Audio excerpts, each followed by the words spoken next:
afternoon all. I'm Peter McCloskey. I'm one of the partners, and I'm glad I came with that red shirt. I wore that yesterday, so I'm glad I changed shirts today. What I'd like to do is to elaborate a little bit more now on the partnership arrangement that our two organisations have undertaken. It's a journey, and I suppose in many ways it's the start of a journey. And I hope that I don't disappoint in that when I come to conferences, quite often we hear of stories which are not finished, and we go away a little bit disappointed. Well, certainly our journey is commencing, it hasn't finished. And I suppose what I'm looking to share with everyone today is how that journey started and the reasons why.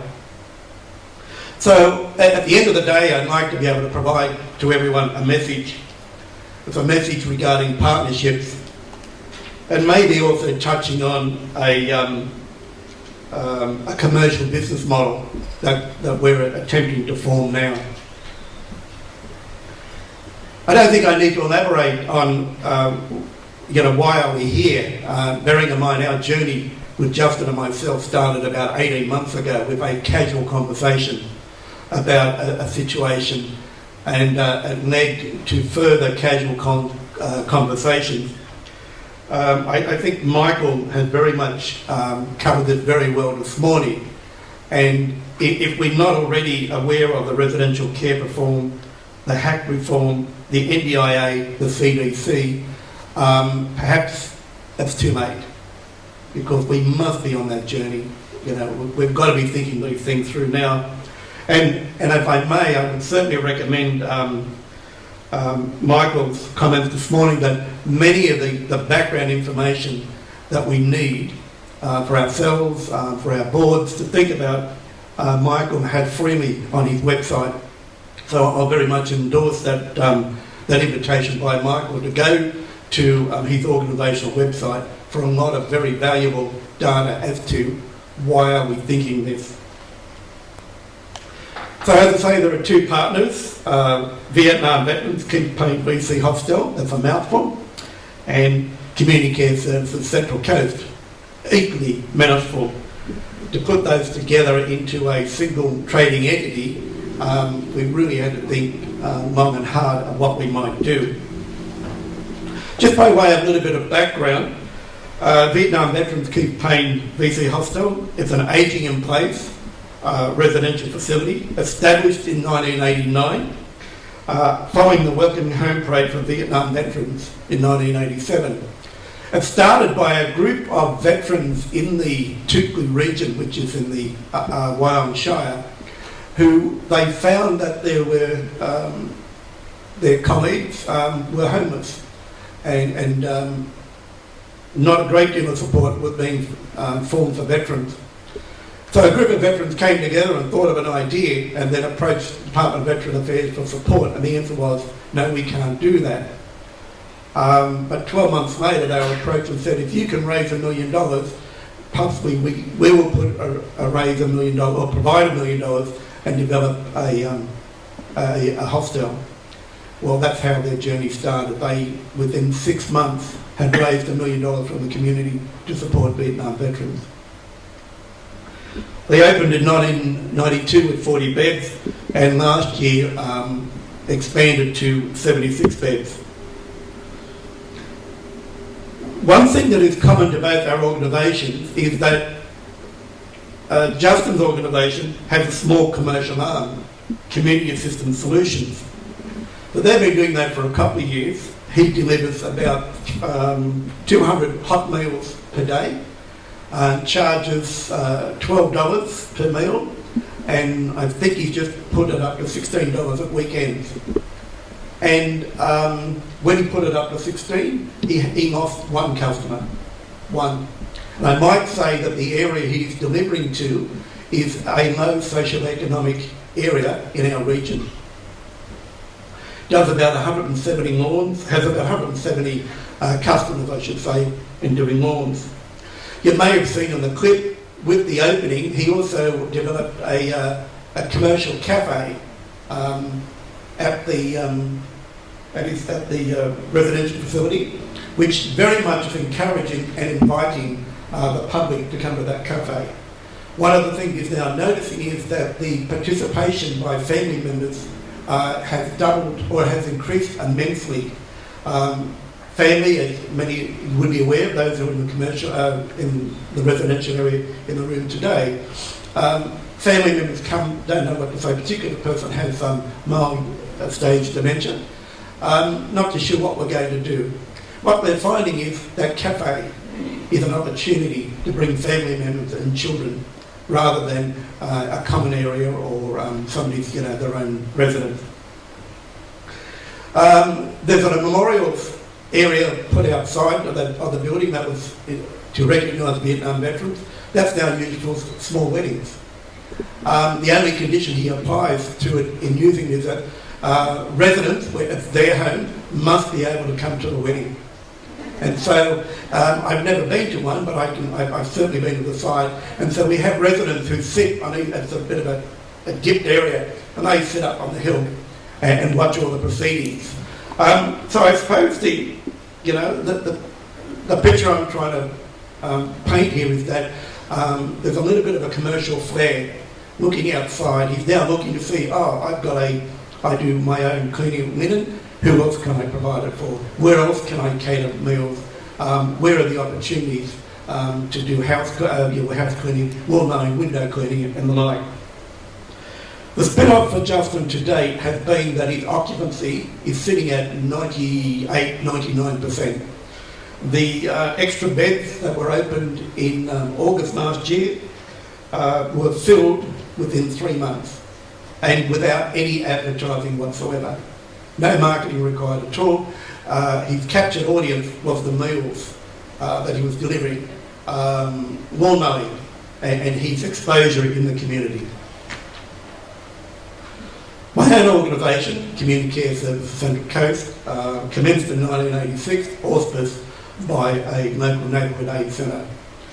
We became our own structure and identity in 2000. We operate across the Central Coast of New South Wales, and we're funded at HAC, NRCP and Community Visitor Scheme levels.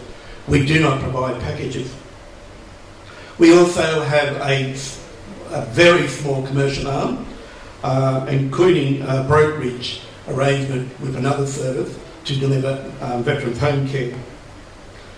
Our organisation in many ways is split down the middle in that 50% of our efforts are involved in supporting people with dementia and their carers. We have 3 dementia day centres. We have a program, what we call the Lone Livers program. We have approximately 80 clients with dementia living on their own. And we also have a care and respite program. Over the last 2 years, we've developed a new program type called Memory Lane, Doing Things Together, and I'm very privileged that we're invited to deliver a paper at Alzheimer's Australia's conference last year in Tasmania. We've also developed a research paper in this area where we strongly argue that respite for couples involving with dementia should not necessarily mean that those couples should be separated, and that respite is very much working, having the couples do things together. The other side of our organisation, we have a significant domestic assistance social support program, approximately 550 clients in all, who are supported by 46 field staff. We employ all our own staff. I have a brokerage arrangement, but I use that only to cover shortages. So again, on the Central Coast, we have broken the trend a little bit by employing all our own staff.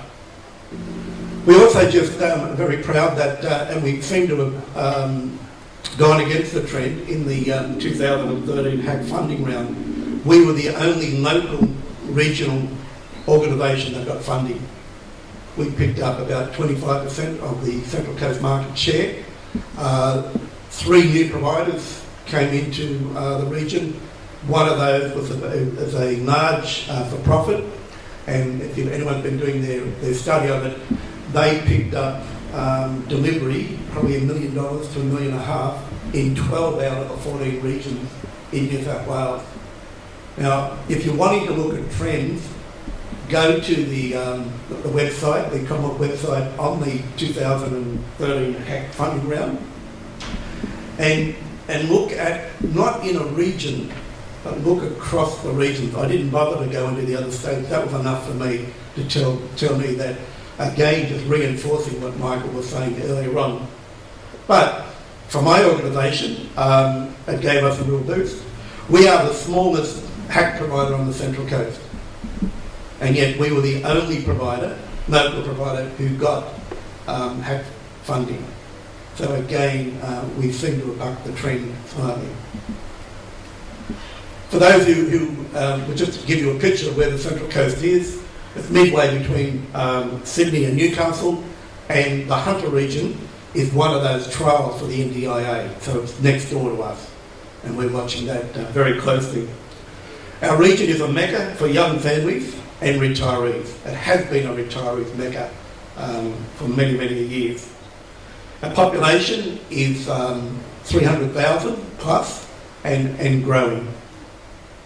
Central Coast, by head of population, 18.2% are people over the age of 65, with a national average of 14. So again, just emphasising that we certainly have a growing market. The two other things, I suppose, about the Central Coast, it's made up of two shires, the Gosford Shire and the Wyoming Shire. Unfortunately, the Wyoming Shire has one of the highest youth suicide rates in New South Wales. Equally, by 2035, it will move from number 8 to the second highest region in New South Wales for head of population with people with dementia. So, you know, the demographics is young and old. So why did our organisations come together? I leave those with you because I'm very conscious of the time.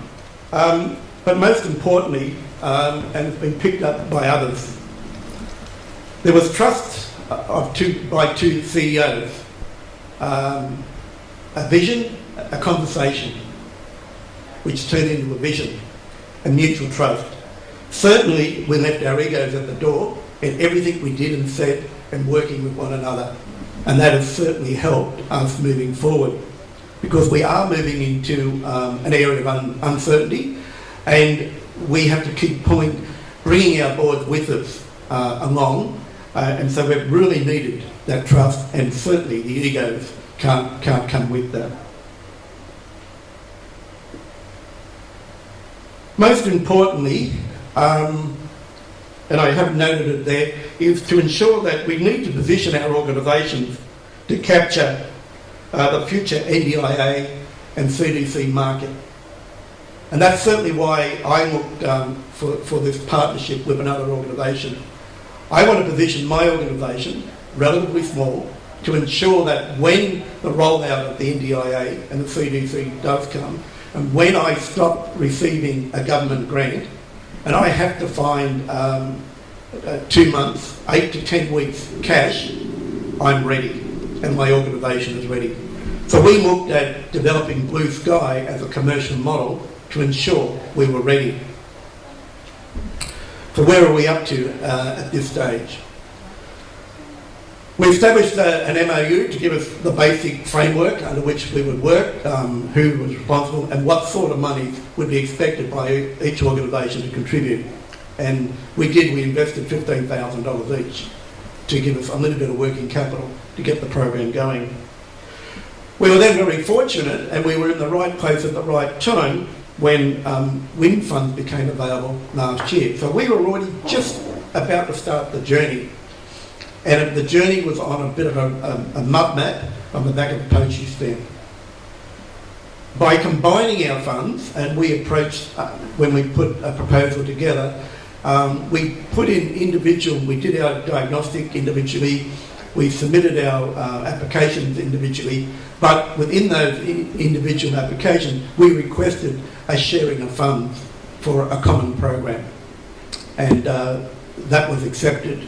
So what that did enable us to do then was to engage a business consultant to help us get through some of the maze of thinking around what would this business model look like in a commercial world. Not in a welfare caring world, but in a commercial world. So what we have achieved is that that money has now been, I think my organisation was one of the first, if not the first, to submit their application in Australia. So we've actually spent it, the money. We've just finished that project. With that, we've been now given a 3-year strategic plan and a 1-year sales marketing plan to really launch Blue Sky Home Solutions. We have registered our business name, we've established a website, some basic promotional material has been developed. We've determined some initial pricing as to what we will go into the marketplace with, and we know we have to lift it. Now, one of the things that we're looking for here is rather than pricing and quoting on per hour, for example, a home cleaning, you might think, well, okay, it's going to be X number of dollars an hour.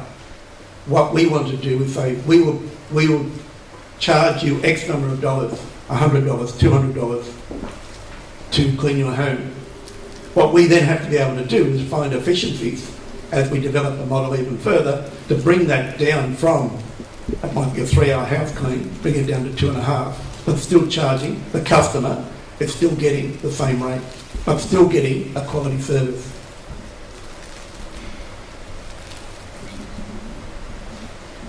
We've also looked at the initial operation methods to put in place. We've actually gone live, but without really promoting it, just so that we can get our toes in the water and start experiencing what it means.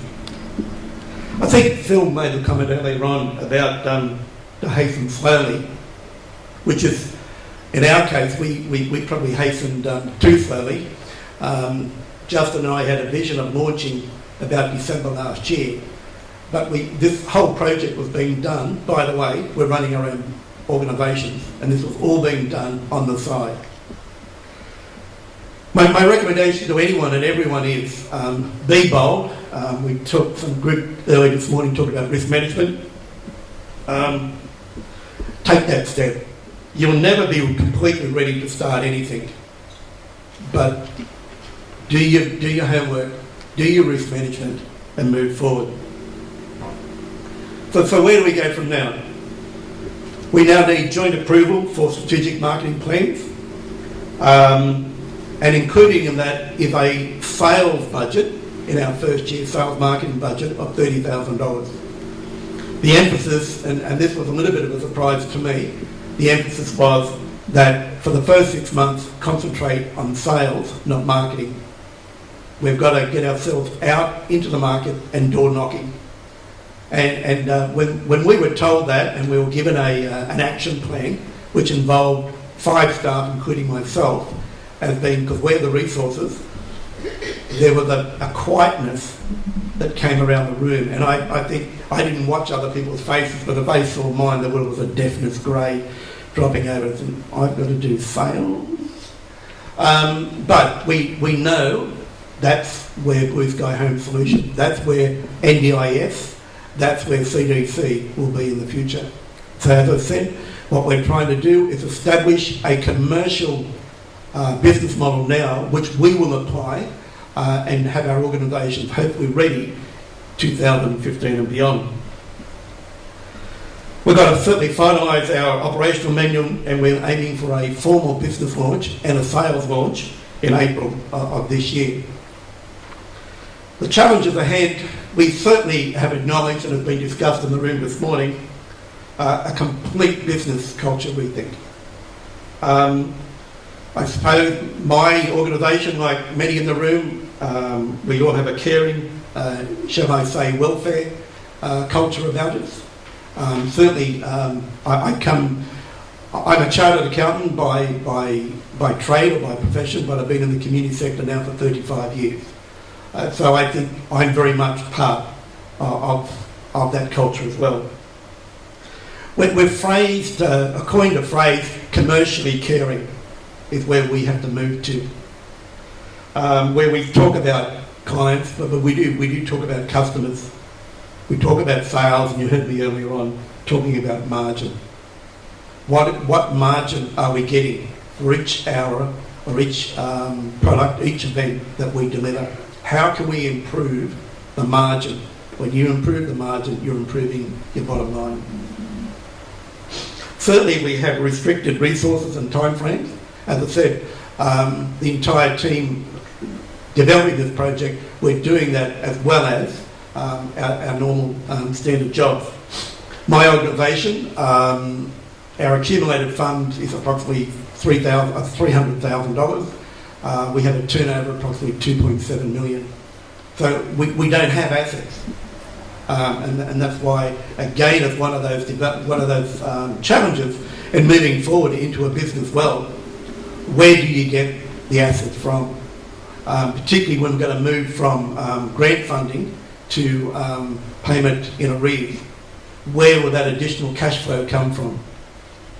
I've covered, I think, pricing and marketing forces. The final challenge, and I realise I hadn't put it up, is what will be our ultimate structure. As I say, we're operating under a memorandum of understanding. Effectively, each organisation, we've combined in common areas for sales, marketing, sharing of resources in that area. But all revenue generated by each organisation will be billed and managed by individual organisations. So over the next 12 months, we have to, one, determine, have we got a viable business here, commercial business? If the answer is yes, what structure will we then do that? Will it be a partnership? Will it be a separate company where we have joint board? Or could it lead eventually to maybe the amalgam or the merger of the two organisations? That is still very much a question. But again, it was something that we pondered 18 months ago. We didn't have that answer. And I suspect if we tried to solve those problems then, we wouldn't be where we are today. We're working on trust, egos left behind at the door, and saying, we have a common vision, let's drive it forward, and just let's see what we can achieve. There's certainly happy to take questions, and there's some contact details for people should you want to contact myself or Justin after this forum. Thank you.